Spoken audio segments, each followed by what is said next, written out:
Hi, Jeremy Peterson here with Vesta Real Estate in Ogden, Utah. It is February and it is time for another market update. Today we're going to do something different a little bit where I've received some questions from some people about various aspects of the real estate market. I'm going to run through some charts here real quick with you, and then we're going to answer some questions here at the end. So first, let's talk about days on market. Right now we are peaking. This is what normally happens in the winter. It takes a little longer to sell homes when there is snow on the ground and it's dark outside. And so we are passing through our sales time peak. And that's good news because everything's going to just get better from here.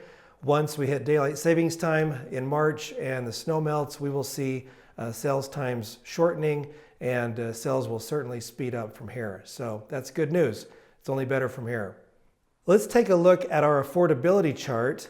And I'm actually going to do an entire video on this topic and talk about how first-time home buyers are actually making this work and how to actually crack the nut in the current market. For our purposes today, let's just look at the peaks and the valleys.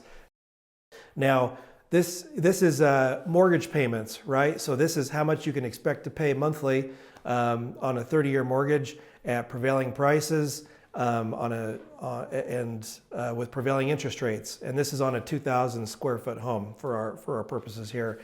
What you can see is that it actually goes up and down quite a bit, and that makes a significant difference. When you've seen that little line drop, we've seen a big surge in sales, and that's because there's a big difference between what people could expect to pay monthly on the high end versus the low end of this range. Now, if you're wondering or worrying about, well, hey, am I prepared to take advantage of this or not? Best way to find out would be to give me a call and we can talk about some of the details and what it takes to be prepared to take advantage of the market opportunities when they arrive. No one can time the market perfectly. We don't know when rates are going to drop or by how much, but when they drop by enough to make things more affordable, it's important to be prepared and to jump on that opportunity when it happens. So if you need more details or want to talk through some of the scenarios, give me a call. We can talk about that. So let's talk about our third chart here, which is prices. Everyone wants to know what's happening with the price of their home. And if we look at the past 3 years, we can see it's choppy. But since early 2023, when the correction that occurred was completed, we've been moving in a general trend upwards. And between January of 23 and last month, home prices have increased about 8%, which isn't bad. So I expect this trend to continue. There's plenty of pent-up demand for housing, and we should see, especially as we get into the selling season this spring, we should see prices increase some more. All right, so let's go to our next segment, which is Ask Jeremy. And our first question is from John in Eagle Mountain, and he asks, what are the costs these days for finishing basements? That is a great question, and often people wonder if they can add value to their home by improving their basement. Now, there's a range of pricing here because new construction, just from the ground up, is going to cost you about $200 a square foot to build new. And that's assuming easy topography and that sort of thing. An unfinished basement space, you've already got your foundation set, so you've got an empty shell. The next question is going to be, are you adding bathrooms? How much electrical is going to be involved? Are you doing anything fancy there? Does it need to be additional air-conditioned space, or is it already conditioned? So there's some wild cards there. But I would say if it's a simple basement remodel or finishing, you're going to be about $50 a square foot. If it's elaborate, you might be upwards to $75, $100 a square foot to make that happen. So there's your range, $50 to $100 a square foot, depending on how far you want to go. Okay, so our next question is from Dean in Sandy, and he asks, are we seeing a decreased demand for housing with the deportations that began recently? Well, that's an excellent question. We've been worried about that. And in the purchase market, the buying and selling market, we haven't seen too much as of yet in that. But in the rental environment, I can speak to that. We actually had our first phone call with a tenant last week that notified us that She was going to be heading back south of the border and was basically self-deporting and wanted to give us her, her 30-day notice that was happening. And,